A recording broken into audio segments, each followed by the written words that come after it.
Everyone, कैसे हैं आप लोग। आज है रविवार और साप्ताहिक का इस भाग में हम मई 3 से लेके मई 9 तक यानी कि पिछले रविवार से लेके इस शनिवार तक के सबसे जो ज्यादा इंपॉर्टेंट करंट अफेयर्स है उसको एमसीक्यू फॉर्मेट में डिस्कस करेंगे और उसके साथ यहाँ पे उसके डिटेल्स भी होंगे। तो यहाँ पे देखिए पूरे हफ्ते के जो करंट अफेयर्स उसको डिस्कस किया जाएगा। तो यहाँ पे हर प्रश्न इक्वली इंपॉर्टेंट है, तो इस वीडियो को एंड तक बिल्कुल देखते रहिएगा। और इससे पहले अगर आप लोगों ने हमारे चैनल को अब तक सब्सक्राइब नहीं किया है तो इसको प्लीज सब्सक्राइब कर लीजिए ताकि आने वाले ऐसे ही वीडियोस के नोटिफिकेशन इसी तरह आपको मिल जाएंगे।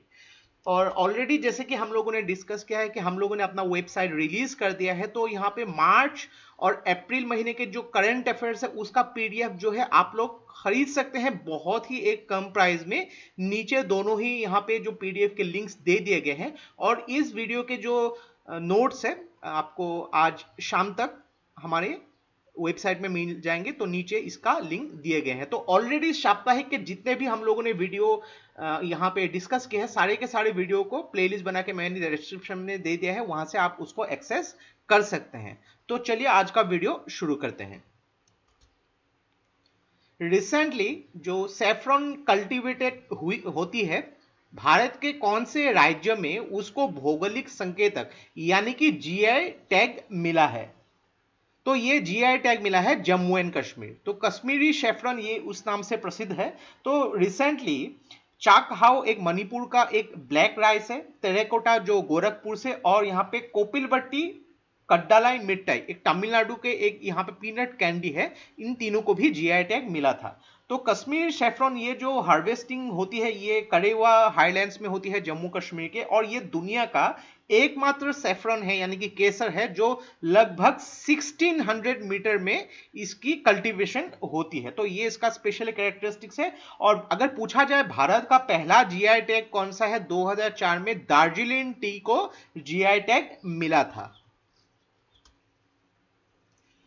रिसेंटली जो वर्ल्ड बैंक ने भारत को एक जो फाइनेंशियल सपोर्ट देने का वादा किया है जिसके जरिए यहाँ पे कोस्टल और मरीन रिसोर्स के एनहेंसिंग और सेफगार्डिंग के लिए यहाँ पे कंट्रीब्यूट किया जाएगा। तो ये अमाउंट कितना है, तो यहाँ पे वर्ल्ड बैंक के जो एग्जीक्यूटिव डायरेक्टर्स ने अप्रूव किया है कि भारत को 400 मिलियन का जो फाइनेंशियल एड दिया जाएगा जिसके जरिए भारत के जो कोस्टल एंड मेराइन रिसोर्सेस है, देन यहाँ पे जो कोस्टल पॉपुलेशन है उसके यहाँ पे डेवलपमेंट के लिए जो सी इरोजन है, सी लेवल राइज होती है, या फिर जो लाइवलीहुड अपॉर्चुनिटी है कोस्टल कम्युनिटीज के, उनके लिए यहाँ पे खर्च किए जाएंगे। वर्ल्ड बैंक का जो हेडक्वार्टर है वॉशिंगटन में, इसकी स्थापना हुई थी 1944 में और इसका जो प्रेसिडेंट है उनका नाम है डेविड मेलपास।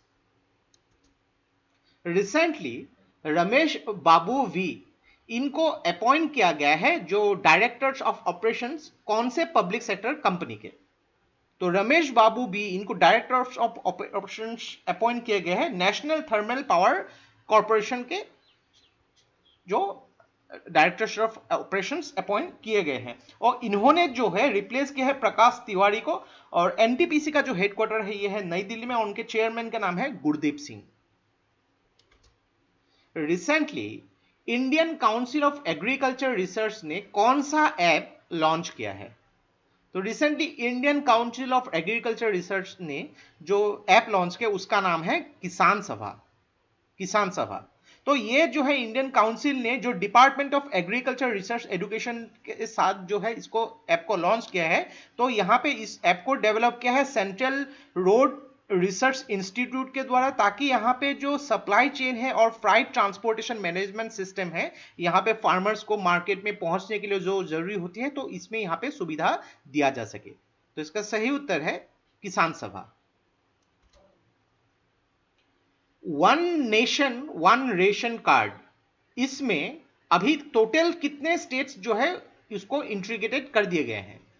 तो ऑलरेडी इसमें जो है 12 स्टेट्स मौजूद थे, तो इसमें 5 और स्टेट्स को यहां पे ऐड कर दिए गए हैं। तो 12 प्लस 5 टोटल स्टेट हो जाएंगे 17 इसका करेक्ट आंसर है। तो इसका जो अप्रूवल दिया गया है minister of consumer affairs food and public distribution Ramvilas Paswan ji के द्वारा। तो ये जो है 5 नए स्टेट्स जो है ये है उत्तर प्रदेश, बिहार, पंजाब, हिमाचल प्रदेश, दादरा एंड नगर हवेली और दमन एंड दीव, दादरा नगर हवेली और दमन एंड दीव को अभी एक ही यूनियन टेरिटरी बना दिया गया है। तो इसमें टोटल 60 करोड़ जो बेनिफिशियरीज है उनको यहाँ पे जो है सुविधा मिलेगी। और ये जो one nation one ration card इसकी जो शुरुआत हुई थी 2019 में, तो इसमें जो भी बेनिफिशियरीज है उनको फूड सिक्योरिटी एक्ट 2013 के हिसाब से कवर किया जाएगा। कौन सा भारत का स्टेट है जिसने ये कहा है कि free and cashless insurance provide किए जाएंगे उन स्टेट के, उन राज्यों के वहां पे लोगों को? तो ये जो स्टेट ने अनाउंस किया है ये है महाराष्ट्र। तो महाराष्ट्र के जो स्वास्थ्य मंत्री है राजेश टोपे, उन्होंने इसको जो है अनाउंस किया है। तो यहाँ पे महाराष्ट्र भारत का पहला जो है राज्य बना है जिसके द्वारा यहाँ पे जो कैशलेस प्रोटेक्शन दिए जाएंगे, जो भी यहाँ पे हेल्थ केयर स्कीम जो है गवर्नमेंट के द्वारा जो भी लोगों को यहाँ पे बेनिफिशियरीज हैं। तो यहाँ पे जो पुणे और मुंबई के जो भी प्राइवेट हॉस्पिटल्स है इन्होंने भी एक एमओयू साइन किया है जो general insurance public sector association के साथ। और यहाँ पे जो हेल्थ मिनिस्ट्री ने एक और अनाउंसमेंट दिया है कि महात्मा ज्योतिबा फुले जन आरोग्य योजना के द्वारा महाराष्ट्र के लगभग 85% पॉपुलेशन को पहले जो इसमें इंक्लूड किए जाएंगे और बाद में 15% एक्स्ट्रा जो बचेंगे इनको भी इसमें इंक्लूड कर दिए जाएंगे। तो इसका सही उत्तर है महाराष्ट्र। यूनियन मिनिस्टर नरेंद्र सिंह तोमर ने रिसेंटली जो ई नेम प्लेटफॉर्म में 7 एक्स्ट्रा स्टेट्स को ऐड कर दिया गया है। तो टोटल यहां पे कितने मंडीज को ऐड कर दिया गया है? तो यहां पे जो एग्रीकल्चर मिनिस्टर है नरेंद्र सिंह तोमर ने यहां पे टोटल 200 और मंडीज को यहां पे 7 अलग अलग स्टेट से यहां पे ऐड कर दिया गया है। तो पहले ऑलरेडी 16 स्टेट और 2 यूनियन टेरिटरीज से टोटल जो है 585 मंडीज को ऐड किए हुए थे, 200 और ऐड कर दिए गए, तो टोटल यहां पे होंगे 785। और यहां पे ये बोला गया था कि मई एंड तक इसको जो है बढ़ा के 1000 कर दिया जाएगा। तो अभी 215 विद इन में ऐड करना और भी बाकी है। तो यहां पे इसके साथ और एक याद रखिएगा कि ये जो है कर्नाटका का जो एक यूनिफाइड मार्केट प्लेटफॉर्म है जो यहां पे राष्ट्रीय ई मार्केट सर्विसेज के अंदर काम करती है, ई नेम और दोनों जो यूनिफाइड मार्केट प्लेटफॉर्म कर्नाटका को दोनों को ही इंटीग्रेट कर दिया गया है। तो इसके जरिए जो भी ट्रेडर्स है और जो फार्मर्स है यहां पे इंटर स्टेट जो सेलिंग किया जा सकता है। ई नेम का जो फुल फॉर्म है E national agriculture market. Tata consultancy service ने रिसेंटली ये कहा है कि कौन से देश का डिजिटल बैंक को वो लॉन्च करेगी। तो टाटा कंसल्टेंसी सर्विस जो इंडिया का बिगेस्ट सॉफ्टवेयर सर्विसेज है, ये जो है इजराइल का जो डिजिटल बैंक उसको लॉन्च करेगी। तो इसका सही उत्तर है इजराइल। इजराइल का कैपिटल का नाम है जेरूसलम और उसका पीएम है बेंजामिन नेतान्याहू। कौन सा कंट्री वो RIMPAC the rim of pacific exercise दुनिया का सबसे ज्यादा बड़ा जो मैरीटाइम वॉरफेयर एक्सरसाइज है उसको होस्ट करेगी? तो यहां पे ये जो होस्ट करेगी यूएसए। तो ये हमेशा यूएसए ही होस्ट करती है। यूएसए के जो नेवी हर 2 साल में ये एक बाइनेवल जो वार एक्सरसाइज, नेवल वार एक्सरसाइज है और ये इसको जो है हवाई में इसको जो है होस्ट किया जाता है। तो पहली बार इसको होस्ट किया गया था 1970 में, जिसमें भारत सहित जापान, ऑस्ट्रेलिया, इंग्लैंड यहां भी पार्टिसिपेट करता है। और 2018 में चाइना को यहां से एक्सक्लूड कर दिया गया था बिकॉज साउथ चाइना सी में चाइना से रिलेटेड जो भी डिस्प्यूट्स है इसके लिए चाइना को यहां पे रिमपैक्ट से बहिष्कार कर दिया गया था। बैडमिंटन वर्ल्ड चैंपियनशिप 2021 इसको जो है पोस्टपोन कर दिया गया है। तो ये जो है कौन सी कंट्री में खेला जाएगा? तो यहां पे बैडमिंटन वर्ल्ड फेडरेशन ने इसको 2020 में जो आयोजित होने वाली थी स्पेन में, इसको पोस्टपोन कर दिया है। अभी ये स्पेन में 2021 में आयोजित होगी। तो इसका सही उत्तर है स्पेन। तो ये स्पेन के जो वेल्वा में आयोजित होगी। और याद रखिएगा कि 2019 में जो बेसल स्विट्जरलैंड में आयोजित हुई थी वहां पे भारत की पीवी सिंधु पहली भारतीय बनी थी जहां उनको गोल्ड मेडल मिला था। और भारत ने 2009 में वर्ल्ड बैडमिंटन चैंपियनशिप हैदराबाद में आयोजित किया था और यह पहली बार आयोजित हुई थी 1977 में स्वीडन में। National mission for clean Ganga जो मिनिस्ट्री ऑफ जल शक्ति के अंदर काम करती है, उसने एक वेबिनार इसको ऑर्गेनाइज किया है। उसका नाम क्या है? तो ये जो वेबिनार ऑर्गेनाइज किया है इसका नाम है आइडियाथॉन। आइडियाथॉन। तो इसको जो है ऑर्गेनाइज किया गया national mission for clean Gange, जो मिनिस्ट्री ऑफ जल शक्ति के अंदर काम करती है, और इसी के साथ जो है national institute of urban affairs, जो ministry of urban and housing affairs के साथ काम करते हैं। दोनों ही मंत्रालय ने मिलकर इसको लॉन्च किया है, जो इसका थीम है the future of river management. तो यहाँ पे देखिए बिकॉज ऑफ लॉकडाउन यहाँ पे बहुत सारे जो रिवर्स है इसमें जो पॉल्यूशन एकदम ही कम हो गए हैं। तो यहाँ पे ये बोला गया है कि इसके जरिए रिवर मैनेजमेंट जो है कोविड पैंडेमिक लॉकडाउन की वजह से जो भी यहाँ पे साफ हो गए हैं उससे यहाँ पे नॉलेज लेके इसको और भी सुधारा जा सकता है। और नमामि गंगे जो है ये भारतीय गवर्नमेंट ने शुरू किया था 2014 में। इसमें टोटल 20,000 करोड़ का इन्वेस्टमेंट किया गया था। और मिनिस्टर ऑफ जल शक्ति जो है ये है गजेंद्र सिंह शेखावत, और minister of urban and housing affairs है Hardeep Singh Puri. National science foundation के डेटाबेस के अनुसार साइंटिफिक पब्लिकेशन में जो 2018 में हुई थी उसमें भारत की रैंकिंग क्या है। तो 2018 के हिसाब से जो साइंटिफिक पब्लिकेशन में भारत की रैंकिंग है 3rd। तो पहले रैंकिंग पे है यूएसए, दूसरे में है चाइना। और यहां पे अगर बात करेंगे साइंटिफिक पब्लिकेशन जो है स्कॉपस और साइंस साइटेशन इंडेक्स में भारत की रैंकिंग है 5th एंड 9th। और भारत में अगर बात करेंगे पीएचडी जो अवार्ड दिए जाते हैं अलग अलग रिसर्च स्कॉलर को, तो इसमें भारत की रैंकिंग है 3rd। रिसेंटली एक ट्रेन जो है उसकी शुरुआत की गई है जिसके जरिए जो अलग अलग राज्यों में काम करने वाले जो वर्कर्स है, पिलग्रिम्स है, टूरिस्ट, स्टूडेंट या अलग अलग जो लोग हैं उनको उनके राज्य में लाया जाएगा। तो ये जो ट्रेन का नाम क्या है, तो इस ट्रेन का नाम है श्रमिक स्पेशल।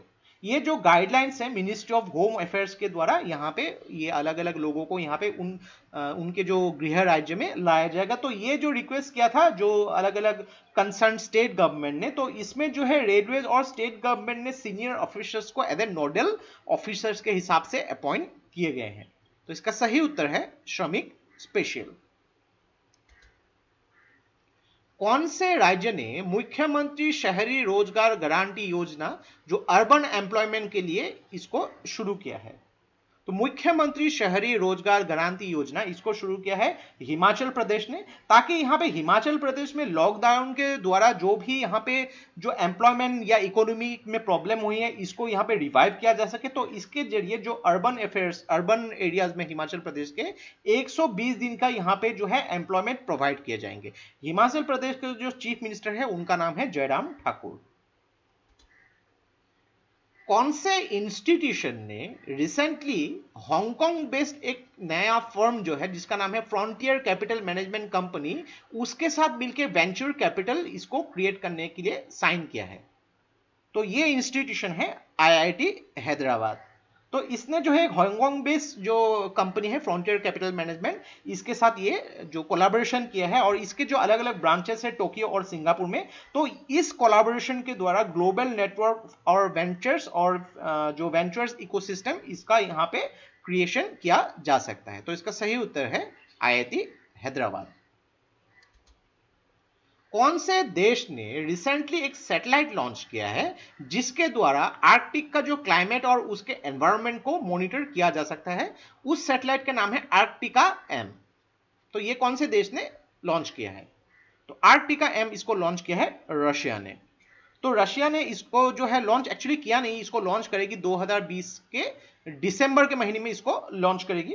तो इसको जो लॉन्च किया जाएगा जो बाइकनूर स्पेस सेंटर कजाकिस्तान में है, कजाकिस्तान से इसको लॉन्च किया जाएगा। तो सेकेंड पार्ट जो है आर्कटिका एम ये भी अंडर डेवलपमेंट है और इसको भी लॉन्च किया जाएगा 2023 में। तो आर्कटिका एम रशिया।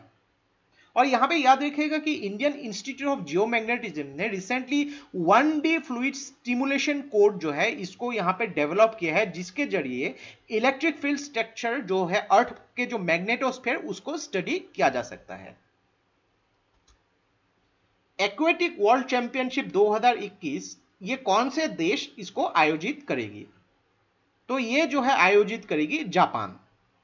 तो यहां पे स्विमिंग फेडरेशन द नेशन जिसको शॉर्ट फॉर्म में फीना बोला जाता है, फीना ने इसको अनाउंस किया है कि इसको जो है 2021 से 2022 तक पोस्टपोन कर दिया जाएगा, क्योंकि 2021 में जो है जापान में जो टोक्यो ओलंपिक को पोस्टपोन कर दिया गया है, तो इसमें जो है 2022 को इसको पोस्टपोन कर दिया गया है। और यहाँ पे फीना का जो हेडक्वार्टर है लुइजान में है। और आपको मुझे बताना है कमेंट बॉक्स में, जो इंटरनेशनल ओलंपिक एसोसिएशन है इसका हेडक्वार्टर कहाँ पे है, कौन से देश में है। और इसी के साथ याद रखिएगा कि संदीप कुमार एक डिस्कस थ्रो की जो प्लेयर है, इनको जो है वाडा वर्ल्ड एंटी डोपिंग एजेंसी ने 4 साल के लिए बैन कर दिया है। कोविड कथा, a multi media guide for mass awareness, ये किन्होंने इनोग्रेट किया है इसको? तो इसको जो इनोग्रेट किया है union minister for science and technology, health family welfare और अर्थ साइंस के डॉक्टर हर्षवर्धन। तो यहाँ पे इसको जो है जो department of science and technology की जो 50वीं एनिवर्सरी के दौरान इसको जो है लॉन्च किया गया था। और भारत पे ने 2 वॉइस बेस्ड एप्लीकेशन लॉन्च किया है। भारत पे ने एक एप्लीकेशन का नाम है पैसा बोलेगा और दूसरा एप्लीकेशन का नाम है भारत पे बैलेंस, जिसके जरिए कोई भी व्यक्ति जिनको यहाँ पे जो देखने की प्रॉब्लम होती है उन लोग बिना मोबाइल को टच किए हुए यहाँ पे इंफॉर्मेशन जो है प्राप्त कर सकते हैं। और Indian institute of technology alumni council ने भारत का पहला कोविड-19 टेस्ट बस जो है मुंबई में लॉन्च किया है। याद रखिएगा, कोविड-19 टेस्ट बस जो है मुंबई। कौन से राज्य ने बिरसा हरित ग्राम योजना ये स्कीम लॉन्च किया है? तो बिरसा हरित ग्राम योजना इसको लॉन्च किया है झारखंड के गवर्नमेंट ने। जो झारखंड के गवर्नमेंट 3 जो स्कीम्स इसको लॉन्च किया था, एक तो है बिरसा हरित ग्राम योजना, दूसरा है नीलांबर पीतांबर जल समृद्धि योजना, तीसरा है वीर शहीद पोटो हो खेल विकास स्कीम। तो इसके जरिए जहां पे जो है कोविड-19 से जो भी लॉकडाउन से जो भी जॉब्स की लॉस हुई है, यहां पे मनरेगा के जो वर्कर्स को वहां पे वेजेस एम्प्लॉयमेंट दिए जाएंगे। श्रीकांत माधव विद्या, इनको जो है अपॉइंट किया गया है कौन से इंडियन जो पब्लिक सेक्टर अंडरटेकिंग के नए चेयरमैन। तो श्रीकांत माधव विद्या इनको जो अपॉइंट किया गया है इंडियन ऑयल कॉर्पोरेशन के नए चेयरमैन। तो इंडियन ऑयल कॉर्पोरेशन के नए चेयरमैन बने हैं श्रीकांत माधव विद्या। और जो एनटीपीसी के चेयरमैन हैं गुरदीप सिंह, और जो भारत पेट्रोलियम कॉर्पोरेशन लिमिटेड के चेयरमैन है डी राजकुमार, और जो oil and natural gas corporation के चेयरमैन है Shashi Shankar. Very important question, Bharat के जो 3 जर्नलिस्ट को जो पुलित्जर अवार्ड जो है फ्यूचर फोटोग्राफी कैटेगरी में जो है इनको अवार्ड से नवाजा गया है, पुलित्जर अवार्ड 2020। इन तीनों का नाम क्या है? तो इन तीनों का नाम है दर यासीन, मुख्तार खान और छन्नी आनंद। तो इसका सही उत्तर होगा ऑल ऑफ द अबव। तो ये जो है इनको जो 2019 में जो जम्मू एंड कश्मीर के यहाँ पे जो आर्टिकल 370 हटाने के बाद जो लॉकडाउन स्टार्ट किया था, तो वहां पे उन लोगों ने जो है जो उनकी फोटो कवरेज की थी, उनके लिए ये अवार्ड उनको दिया गया है। और 2020 का जो पुलित्जर प्राइज जो जर्नलिज्म के 15 अलग अलग कैटेगरी और यहाँ पे 7 अलग अलग कैटेगरी जो बुक, ड्रामा और म्यूजिकल कैटेगरीज के लिए जो है नवाजा गया था। और पुलित्जर अवार्ड जो है पहली बार शुरू हुई थी 1917 में। ये अलग अलग जो अचीवमेंट है न्यूज़पेपर हो, magazine, online journalism, music composition या लिटरेचर के लिए ये अवार्ड दिए जाता है। एक चीज याद रखिएगा कि पुलित्जर अवार्ड हमेशा देती है कोलंबिया यूनिवर्सिटी। रिसेंटली रशिया के जो राष्ट्रपति है व्लादिमीर पुतिन, इन्होंने कोमेमोरेटिव वर्ल्ड वॉर 2 मेडल इनमें से किनको ये अवार्ड दिया है? तो कॉमेमोरेटिव वर्ल्ड वॉर 2 मेडल ये अवार्ड दिया गया है किम जोंग उन। ये नॉर्थ कोरिया के प्रेसिडेंट है। तो ये अवार्ड जो इनको दिया गया है ताकि बिकॉज इन्होंने जो है जो रशिया के जो सोवियत यूनियन के जो अलग अलग सोल्जर्स जो वर्ल्ड वॉर 2 में नॉर्थ कोरिया में जो वहां पे उनकी देहांत हुई थी, तो वो जो मेमोरी इन्होंने प्रिजर्व करके रखा है। और ये जो है एक्चुअली जो रशिया के जो एम्बेसडर है नॉर्थ कोरिया में, उनके जो एम्बेसडर ने नॉर्थ कोरिया के जो फॉरेन मिनिस्ट्री के द्वारा ये अवार्ड किम जोंग उन को ये अवार्ड दिया गया है। नॉर्थ कोरिया के कैपिटल का नाम है प्योंगयांग। भारत के प्रधानमंत्री नरेंद्र मोदी ने नॉन अलाइन मूवमेंट जो है इसको ऑनलाइन समिट को जो है पार्टिसिपेट किया था। तो इसको जो नॉन अलाइन मूवमेंट इसको होस्ट कौन से देश ने किया था? तो इसको जो होस्ट किया था अजरबैजान ने। तो इसका सही उत्तर है अजरबैजान। तो ये पहली बार आयोजित हुई थी नॉन अलाइंड मूवमेंट 1961 में इजिप्ट के कायरो शहर में। तो यहाँ पे लगभग 30 से ज्यादा देशों के जो यहाँ पे राष्ट्रप्रधान ने यहाँ पे पार्टिसिपेट किया था। तो यहाँ पे लीडर्स ने एक टास्क फोर्स बनाने की बात की है ताकि यहाँ पे जो मेंबर स्टेट्स है कोरोना वायरस के अगेंस्ट, यहाँ पे जो पैंडेमिक लॉकडाउन है इसके अगेंस्ट यहाँ पे फाइट कर सकते हैं। अजरबैजान का कैपिटल का नाम है बाकू। एक रिसर्च के अनुसार भारत में जितना बेम्बो है यानी कि बांस है, उनमें से कितना प्रतिशत नॉर्थ ईस्टर्न स्टेट्स में मौजूद है? तो इसका सही उत्तर है 60%। यानी कि इंडिया के 60% जो बैम्बो प्रोडक्शन नॉर्थ ईस्ट में होती है। तो ये जो है बेसिकली जो union minister for development of north eastern region doctor Jitendra Singh ने एक बैम्बो कॉन्क्लेव के द्वारा जो ऑनलाइन वहां पे वीडियो कॉन्फ्रेंसिंग के द्वारा उन्होंने अटेंड किया था, वहां पे ये बात कही है। और ये भी बोला गया है कि पिछले 6 सालों में जो भारतीय गवर्नमेंट ने नॉर्थ ईस्ट के डेवलपमेंट के ऊपर काफी काम किया है। गवर्नमेंट ने यहाँ पे काफी पुराना एक्ट जो है इंडियन फॉरेस्ट एक्ट 1927 इसको भी अमेंड किया है। और यहाँ पे एक चीज याद रखिएगा कि मिनिस्ट्री ऑफ कॉर्पोरेट अफेयर्स ने यहाँ पे 7 मेंबर की एक कमेटी की कॉन्स्टिट्यूशन की है, जिसके जरिए यहाँ पे जो इंडिपेंडेंस एंड अकाउंटेबिलिटी को एनहेंस किया जा सकते। रिसेंटली डीआरडीओ ने जो एक यूवी ब्लास्टर, जो एक अल्ट्रावायलेट डिसइंफेक्शन टावर है, इसको डेवलप किया है। तो डीआरडीओ के कौन से लेबोरेटरी ने इसको डेवलप किया है? तो इसका सही उत्तर है laser science and technology centre. ये डीआरडीओ का जो है दिल्ली बेस्ड लेबोरेटरी है। और इसी के साथ जो डिफेंस मिनिस्ट्री ने जो new age instruments and material private limited के द्वारा भी इसमें हेल्प किया था। और ये जो अल्ट्रावायलेट डिसइंफेक्शन टावर है, ये एक केमिकल फ्री और क्विक सैनिटाइजर है, जिसके जरिए एक 12 बाय 12 फीट के एक रूम को है 10 मिनट में उसको सैनिटाइज किया जा सकता है विदाउट एनी केमिकल। और याद रखिएगा कि साइंटिस्ट जो है S N Bose national centre for basic sciences जो कोलकाता में स्थित है, यहाँ पे एक नैनो मेडिसिन भी बनाया है, जिसके जरिए यहाँ पे कोविड-19 के जो यहाँ पे ट्रीटमेंट के यहाँ पे काम में आ सकता है। S N Bose national centre for basic sciences Kolkata एक नैनो मेडिसिन भी बनाया है। रिसेंटली सरस कलेक्शन इसको जो लॉन्च किया है, ये एक इनिशिएटिव है गवर्नमेंट ई मार्केट प्लेस और कौन सा मिशन का।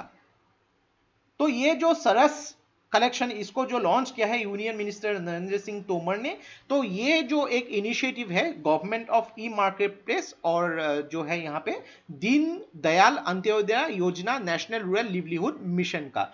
तो इसके जरिए जो है गवर्नमेंट यहाँ पे जो अलग अलग रूरल एरियाज में जो सेल्फ हेल्प ग्रुप्स जो यहाँ पे प्रोडक्ट्स प्रोड्यूस करते हैं उसको शो ऑफ कर सकते हैं। और यहाँ पे जो सरस कलेक्शन के द्वारा यहाँ पे जो इनिशिएटिव है गवर्नमेंट ई मार्केट प्लेस, इसको भी यहाँ पे लॉन्च किया गया था।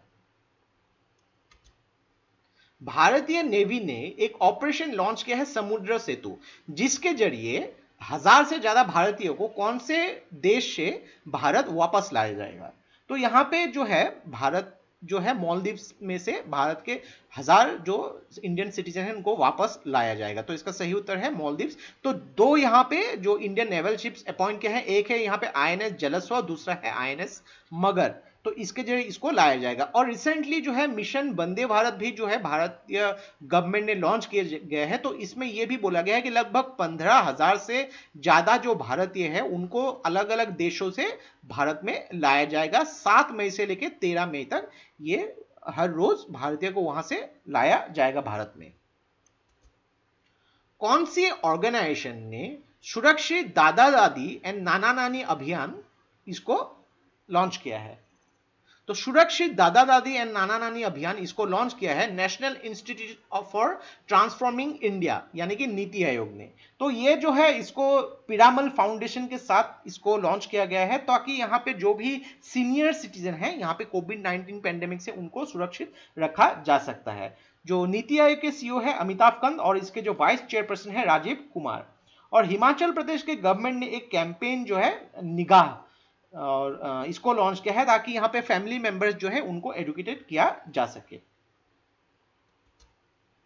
Punjab national bank housing finance limited ने एक एमओयू साइन किया है कौन से आईआईटी के साथ, ताकि जो पर्सनल प्रोटेक्टिव इक्विपमेंट किट है इसको रीयूज किया जा सके। तो यहाँ पे Punjab national bank housing finance limited ने आईआईटी दिल्ली के साथ एक एमओयू जो साइन किया है, जिसके जरिए यहाँ पे रिसर्च एंड डेवलपमेंट के ऊपर काम किया जाएगा, एक प्रोटोटाइप मटेरियल जिसके जरिए वो पर्सनल प्रोटेक्टिव इक्विपमेंट किट बनाया जाएगा, जिससे यहाँ पे इसको वॉश करके फिर से यूज किया जा सकता है। नहीं तो क्या होता है कि एक बार ये पीपी की किट जो एक बार यूज होता है उसको फेंक देना पड़ता है, ये यूज दोबारा नहीं किया जा सकता, तो इसको इंट्रोड्यूस किया गया है। और भारत डायनेमिक लिमिटेड्स ने एक जो एमओयू साइन किया है नौका रोबोटिक्स के साथ, नौका रोबोटिक्स, ताकि यहां पे जो वेंटिलेटर्स कोविड-19 से रिलेटेड इसको प्रोड्यूस कर सके। Central board of reserve bank ने नया डायरेक्टर अपॉइंट किया है, इनका नाम क्या है? तो इनका नाम है तरुण बजाज, तरुण बजाज। तो इन्होंने जो है अटनू चक्रवर्ती जो है इनको जो है इन्होंने रिप्लेस किया है। और याद रखिएगा कि अधीर रंजन चौधरी जो कांग्रेस के लीडर है, इनको भी रीअपॉइंट किया गया है चेयरपर्सन, जो पार्लियामेंट पब्लिक अकाउंट्स कमेटी के जो लोकसभा के स्पीकर है ओम बिरला जी के द्वारा। और डीपीएस नेगी को भी अपॉइंट किया गया है director general of labour bureau, जो ministry of labour and employment के अंदर काम करती है, डीपीएस नेगी। कौन सी मिनिस्ट्री ने government authorisation for relief using drones ये पोर्टल लॉन्च किया है? तो ये पोर्टल लॉन्च किया है मिनिस्ट्री ऑफ सिविल एविएशन ने। तो ये जो है मिनिस्ट्री ऑफ सिविल एविएशन ने जो director general of civil aviation के साथ ये पोर्टल लॉन्च किया है, ताकि यहाँ पे जो फास्ट ट्रैक क्लियरेंस प्रोवाइड किया जा सके या फिर एग्जामिनेशन प्रोवाइड किया जा सके, जो भी गवर्नमेंट एजेंसीज है बहुत कामों में जो ड्रोन यूज करती है, इसमें फास्ट ट्रैक क्लियरेंस उनको दिया जा सके। तो इसका सही उत्तर है मिनिस्ट्री ऑफ सिविल एविएशन। तो मिनिस्ट्री ऑफ सिविल एविएशन के जो यूनियन मिनिस्टर है उनका नाम आपको मुझे कमेंट बॉक्स पे लिख के बतानी है। कौन से भारतीय राज्य ने आयुष कवच कोविड ऐप इसको लॉन्च किया है? आयुष कवच कोविड ऐप इसको लॉन्च किया है उत्तर प्रदेश के गवर्नमेंट ने। तो इसको जो है उत्तर प्रदेश के जो चीफ मिनिस्टर है योगी आदित्यनाथ जी ने इसको लॉन्च किया है। तो इसके जरिए हेल्थ रिलेटेड टिप्स या फिर इंफॉर्मेशन जो है आयुर्वेदिक मेडिसिन का जो लोगों को ये टिप्स दिया जा सके। और आंध्र प्रदेश के जो चीफ मिनिस्टर है वाईएस जगनमोहन रेड्डी ने एक मोबाइल ऐप लॉन्च किया है comprehensive monitoring of agriculture price and procurement, जिसके जरिए एग्रीकल्चर नीड जो है फार्मर्स की उनके स्टेट में उसको मॉनिटर किया जा सके। और रिसेंटली आंध्र प्रदेश के वाइजाग में एक यहाँ पे स्टीरिन गैस के यहाँ पे विस्फोट की वजह से लगभग 8 लोगों की यहाँ पे मौत हो गई थी। तो ये एक स्टीरिन एक वोलेटाइल लिक्विड है, यहाँ पे 20 डिग्री सेंटीग्रेड से अगर ज्यादा हो जाती है तो ये क्या होती है गैस में एक्सपोज होती है, जो बहुत ही पॉइजनस होती है। तो 8 लोगों को यहाँ पे वाइजाग में उनकी मौत हो गई है। और ये जो गैस है लगभग 5 से भी ज्यादा गांव जो है वाइजाग में यहाँ पे स्प्रेड हो चुकी है। ये भी बहुत इंपॉर्टेंट न्यूज है। कौन से भारतीय राज्य ने ये यहाँ पे ये बोला गया है कि centre for monitoring Indian economy के हिसाब से कौन सी भारतीय राज्य में जो सबसे ज्यादा अनएम्प्लॉयमेंट हुई है एज ऑन अप्रैल 2020? तो यहाँ पे बिकॉज ऑफ लॉकडाउन के वजह से लोगों की बहुत सारे जॉब्स चली गई है। तो इसमें जो भारत की टोटल जो अनएम्प्लॉयमेंट ये बढ़ चुकी है 27.11%, जो मार्च 2020 में जो ये अनएम्प्लॉयमेंट रेट थी 8.74 अभी बढ़ के काफी ज्यादा बढ़ चुकी है। तो यहाँ पे पुडुचेरी में सबसे ज्यादा अनएम्प्लॉयमेंट रेट है, तो उसका सही उत्तर है पुडुचेरी। तो पुडुचेरी में ये लगभग 79% तक हो चुकी है। और सेकंड रैंकिंग पे है यहाँ पे जो तमिलनाडु, झारखंड और बिहार। और याद रखिएगा कि मध्य प्रदेश जो है भारत का पहला राज्य बना है जिसने मिड डे मील के लिए राशन भी प्रोवाइड किया है। नेशनल रिसर्च डेवलपमेंट कॉर्पोरेशन ये रिसेंटली न्यूज में थी, तो ये कौन से मिनिस्ट्री के अंदर काम करती है? तो यहाँ पे नेशनल रिसर्च डेवलपमेंट कॉर्पोरेशन ने एक कॉम्पेंडियम जो प्रस्तुत किया है इंडियन टेक्नोलॉजीज जो यहाँ पे कोविड-19 पेंडेमिक के साथ जूझ रही है, और इसको जो लॉन्च किया है डॉक्टर शेखर मंडे ने, जो डायरेक्टर जनरल है CSIR का। तो यहाँ पे अलग अलग जो टेक्नोलॉजिकल कंपनीज को 3T के हिसाब से डिवाइड किया गया है, कैटेगराइज किया गया है। ये 3T है ट्रैकिंग, टेस्टिंग एंड ट्रीटिंग। तो ये जो काम करती है ministry of science and technology के अंदर। और याद रखिएगा कि इंटरनेशनल एनर्जी एजेंसी के हिसाब से बिकॉज ऑफ लॉकडाउन भारत में जो एनर्जी की जो डिमांड है काफी कम हो गई, तो ये एनर्जी की डिमांड लगभग 30% तक कम हो गई है और गाड़ियों की जो सेल्स है इसमें 50% तक कमी आ चुकी है। तो ये भी इंडियन इकोनॉमी के लिए बहुत ही खतरनाक चीज है।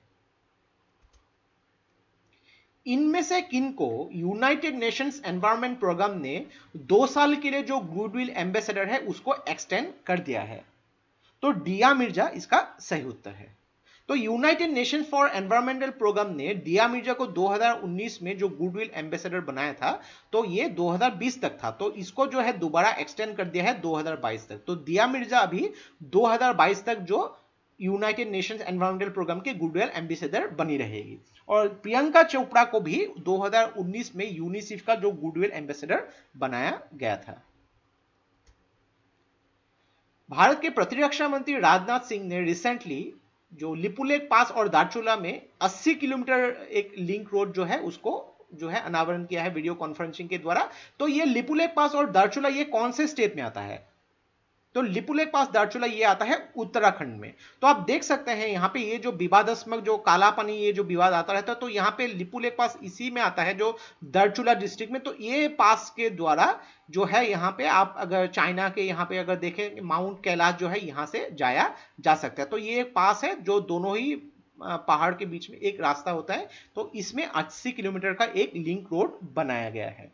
और यहाँ पे राजनाथ सिंह ने जो लगभग 9304 जो मिलिट्री इंजीनियरिंग के जो पोस्ट है उसके एवोल्यूशन के लिए जो है जो अप्रूवल दे दिया है। और recently road and transport and highway minister जो नितिन गडकरी ने ये कहा है कि नेक्स्ट 2 साल में भारत जो है रोड कंस्ट्रक्शन में 15 लाख करोड़ की जो है इन्वेस्टमेंट करेगी। 15 लाख करोड़ इन्वेस्टमेंट करेगी नेक्स्ट 2 साल में। ये कहा है नितिन गडकरी जी ने। कौन सी कंट्री ने लॉन्ग मार्च 5B ये रॉकेट स्पेस में लॉन्च किया है?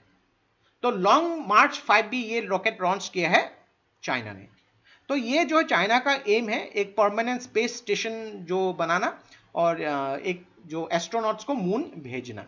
तो चाइना जो है 2022 तक अपना देश का एक एस्ट्रोनॉट जो है चांद पे भेजने के लिए तैयारी कर रही है। तो इसके लिए ये एक उनकी जो एम्बिशियस ड्रीम है जिसके द्वारा लॉन्ग मार्च 5B जो है स्पेस में भेजा गया है। तो ये थे हम लोग के पूरे हफ्ते का जो MCQ। तो इसमें अगर आप लोग काउंट करेंगे 50 से भी ज्यादा प्रश्नों को हम लोगों ने डिस्कस किया है और उसके साथ काफी डिटेल्स भी डिस्कस किया है इन द MCQ फॉर्मेट में। तो सारे के सारे जो आपको ये नोट्स हमारे वेबसाइट में आज शाम तक मिल जाएगी। और अभी तक जितने भी साप्ताहिक के जो एपिसोड हम लोगों ने डिस्कस किए हैं जितने भी वीडियोस उसको प्लेलिस्ट बना के मैंने डिस्क्रिप्शन में दे दिया है। और बाकी पुराने जो भी वीडियो है उसके नोट्स भी हम लोग को नीचे दिए गए लिंक से आप एक्सेस कर सकते हैं। तो ये वीडियो अगर आप लोगों को अच्छा लगा इसको प्लीज लाइक कीजिए, इसको सब्सक्राइब कीजिए और इसको शेयर कर दीजिए, क्योंकि ऐसे वीडियोस बनाने के लिए हम लोग को बहुत ज्यादा मेहनत और रिसर्च करनी पड़ती है और आप लोगों का सपोर्ट हम लोग को बहुत ज्यादा इंस्पायर करता है और भी हार्ड वर्क करने के लिए। तो आज के लिए बस इतना ही। देखते रहिए study rise. Take care, thank you and जय हिंद।